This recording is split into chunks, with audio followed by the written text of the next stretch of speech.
subscribe my channel and press bell icon for the new notifications of new videos. र अब हामी कलेजको fees कसरी तिर्ने त्यो हेर्नेछौँ। त्यसको लागि हामी कनेक्ट आइपिएसको एप ओपन गर्नेछौँ। त्यसपछि कलेजमा क्लिक गर्नेछौँ। त्यसपछि एकाउन्ट नम्बर सिलेक्ट गर्नेछौँ आफ्नो। त्यसपछि एमाउन्ट राख्नेछौँ, फिस एमाउन्ट। त्यसपछि कलेजको नाम राख्नेछौँ, कुन कलेज हो सिलेक्ट गर्नेछौँ। त्यसपछि फ्याकल्टी कुन फ्याकल्टी हो, कुन प्रोग्राम हो, जस्तो फर इक्जाम्पल बीबीए अथवा तपाईँको एमबिए, अनि सेमिस्टर कुन हो त्यो राख्नु होला। अनि कलेज आइडी छ भनेपछि त्यसको यहाँ चाहिँ सेमिस्टर राख्नेछौँ।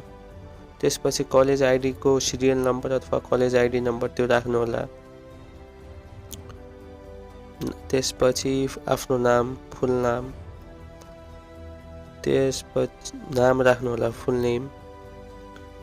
त्यसपछि आफ्नो मोबाइल नम्बर राख्नु होला। त्यसपछि रिमार्क्समा क्लिक गर्नु, रिमार्क्स राख्नु होला, सरी, फी पेमेन्ट।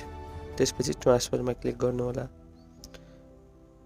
त्यसपछि तपाईँ कन्फर्ममा क्लिक गर्नु होला, कन्फर्ममा क्लिक गर्नु होला।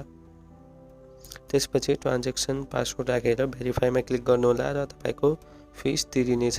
सो यसरी हामी कलेजको फिस तिर्न सक्छौँ कनेक्ट आइपिएसबाट। सो आजको लागि यति नै। Thank you, have a nice day, see you soon.